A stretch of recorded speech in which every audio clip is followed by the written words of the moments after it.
Hello dear students, हम बात करेंगे आज माध्यमिक शिक्षा मंडल मध्य प्रदेश भोपाल हायर सेकेंडरी परीक्षा 2022 आदर्श प्रश्न पत्र की, जो कि कल आपका राजनीति का पेपर होने वाला है। हम इस पेपर के बारे में कुछ डिस्कस करने वाले हैं। कक्षा 12वीं, समय 3 घंटे का रहेगा।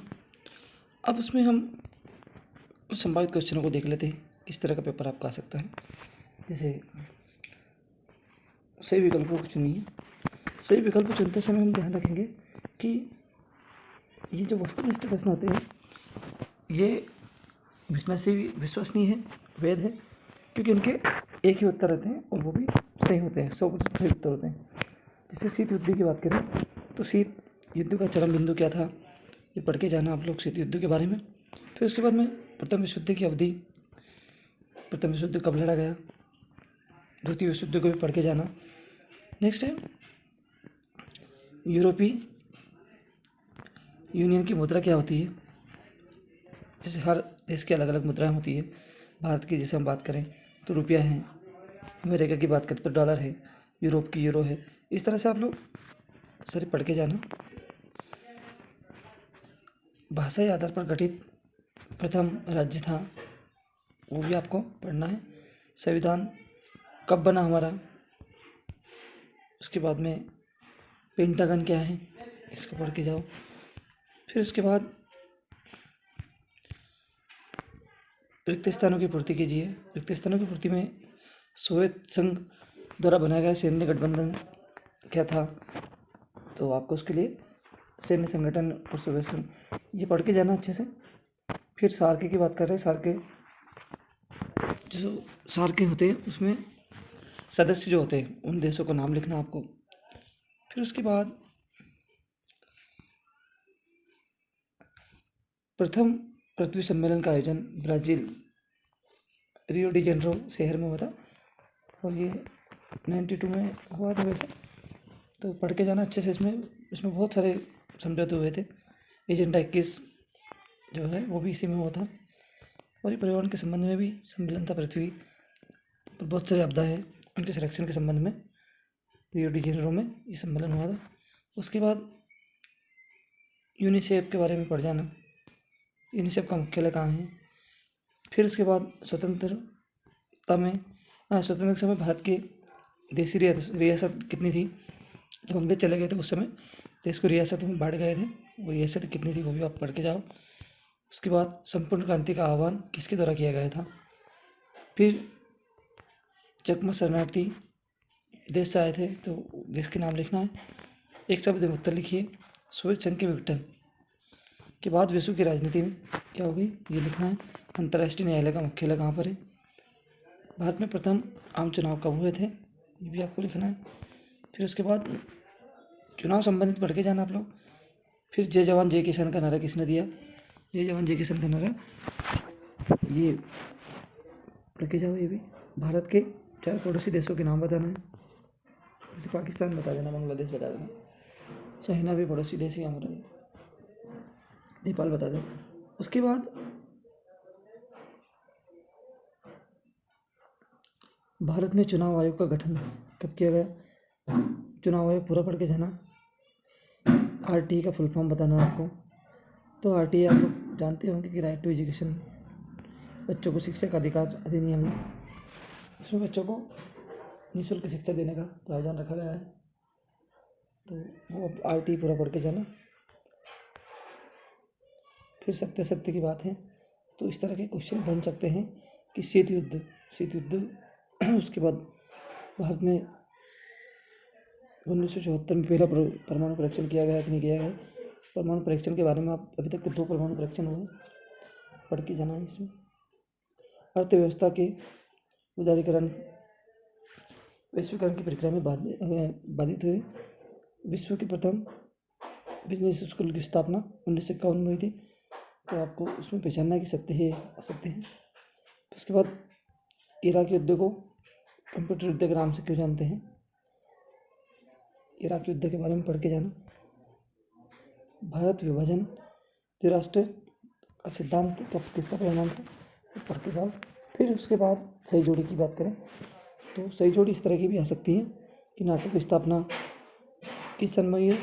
ये बहुत अहम होता है कि ये जो सन है ये याद रखो, आप लोगों को याद होना चाहिए। इसमें इनको अच्छे से पढ़ो कि भारत पाकिस्तान या भारत चाइना का युद्ध कब हुआ। 1962 में हुआ है। बांग्लादेश का निर्माण जो भारत पाकिस्तान का युद्ध हुआ था उसके दौरान में हुआ। तो आप लोग अच्छे से इसको पढ़ के जाओ। फिर उसके बाद इनमें देखना हमको कि शीत युद्ध, देखो शीत युद्ध से क्वेश्चन आएंगे। शीत युद्ध को अच्छे से पढ़ के जाओ, शीत युद्ध किसे कहते हैं। फिर नेक्स्ट है दो ध्रुवी विश्व में क्या, दो ध्रुवी विश्व से क्या अभिप्राय है, और तनाव सैकल्य से क्या अभिप्राय है, ये भी बिल्कुल अच्छे से रीड करना है। हेगमनी शब्द की जड़ें कहाँ से प्राप्त हुई, और नाटक का पूरा नाम। बिल्कुल 100% इसको करके ही जाना है। नाटक से क्वेश्चन बिल्कुल बनेगा। शिमला समझौता जो हुआ था भारत पाक युद्ध के दौरान, बिल्कुल इसको और देखो सार्क के सदस्य देशों के नाम लिखना है। ये क्वेश्चन रिपीट हो रहे हैं तो आप लोग इनको बिल्कुल अच्छे से लगा के जाना। निशस्त्रीकरण जो होती है, ये निशस्त्रीकरण और सुरक्षा से क्या भी, ये क्वेश्चन को भी बिल्कुल पढ़ के जाओ। फिर वैश्वीकरण से क्या आशय है, ग्लोबलाइजेशन जो होता है उससे क्या आशय है, पढ़ के जाना। शरणार्थी किसे कहते हैं, जो रिफ्यूजीज होते हैं, जो लोकतांत्रिक शासन किसे कहा जाता है, हम इसको अंग्रेजी में डेमोक्रेटिक गवर्नमेंट्स के नाम से भी जानते हैं। हमारे देश में लोकतांत्रिक शासन प्रणाली है। अब देखो भारत में प्रथम चुनाव आयुक्त कौन थे, ये चुनाव से संबंधित क्वेश्चन आना ही आना है, तो पढ़ के जाना अच्छे से। फिर उसके बाद दल बदल से क्या से,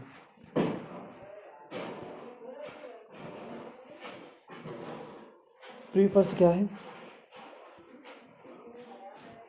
ताड़ी विरोधी आंदोलन कहाँ और कब प्रस्तावित या कह सकते कि हुआ था, पढ़ के जाना इसको। और एनएफ का पूरा नाम आप लोग बिल्कुल अच्छे से याद करके जाना। कोई तो क्षेत्रीय दलों के नाम लिखना है आपको, तो क्षेत्रीय दल होते हैं उनके नाम आप लिख सकते हो आसानी से। राष्ट्रीय दल भी होते हैं, कुछ क्षेत्रीय दल भी होते हैं। आपने सुना हो जो बड़े हमारे यहाँ पर बीजेपी, कांग्रेस, ये राष्ट्रीय दल है। और क्षेत्रीय दलों की बात करें हम तो क्षेत्रीय दल बहुत सारे होते हैं। जैसे जिस क्षेत्र में जो जनशक्ति पार्टी की बात कर लें, और इसके अलावा और भी जो छोटे जिनका क्षेत्र बहुत सीमित होता है, जो पूरे देश में चुनाव नहीं लड़ते हैं, केवल अपने क्षेत्र से ही चुनाव लड़ते हैं, उनको हम क्षेत्रीय दलों के नाम से जान सकते हैं। जैसे एनसीपी है, आम आदमी पार्टी है, ये क्षेत्रीय दलों में भी आ सकते हैं क्योंकि इनका क्षेत्र जो होता है वो निश्चित रहता है। और नाम लिख देना इनके बारे में। उसके बाद उत्तर दिन बढ़ता जाए दक्षिण दिन घटता जाए किस आंदोलन से संबंधित था, शॉक थेरेपी। वही 3 परिणाम लिखिए। अगला है सोवियत संघ के विघटन के 3 कारण लिखिए। ये बहुत महत्वपूर्ण क्वेश्चन है। यूरोपीय संघ और सोवियत संघ दो तो आप बिल्कुल पढ़ के जाना।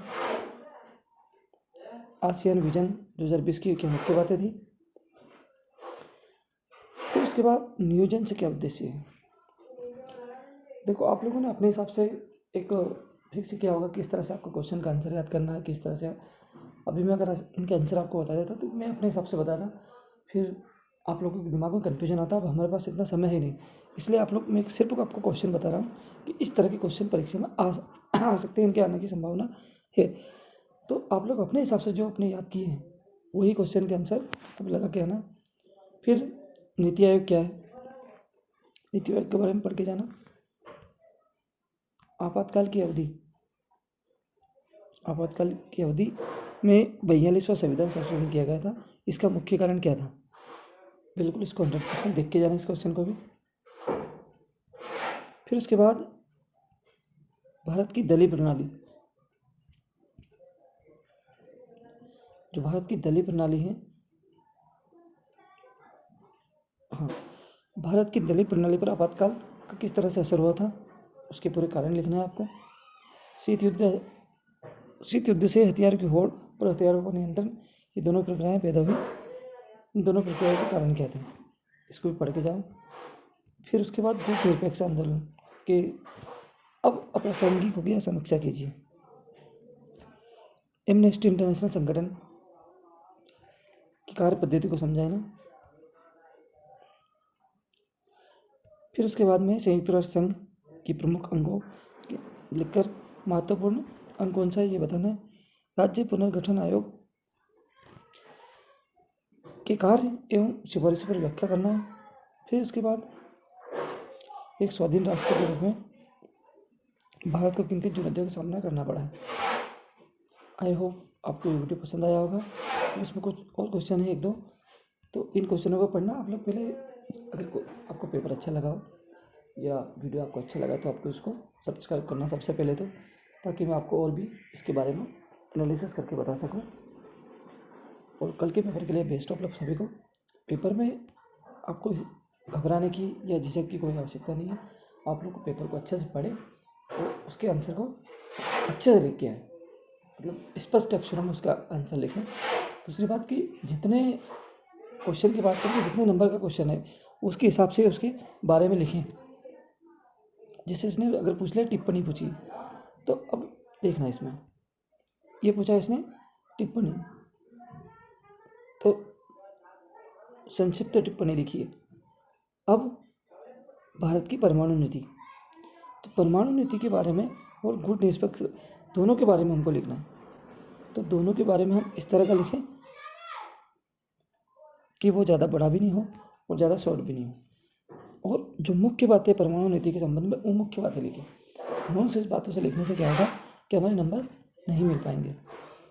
उसके बाद किसी राष्ट्र की राजनीतिक नेतृत्व किस तरह से उस राष्ट्र की नीति पर असर डालता है, इसके बारे में आपको उदाहरण सहित लिखना पड़ेगा। तो और भी मैं आप लोगों के लिए क्वेश्चन लेके आऊँगा, पर इसको अच्छे से आप लोग करके आएँ, इसी आशा के साथ। Thank you. वंदे मातरम।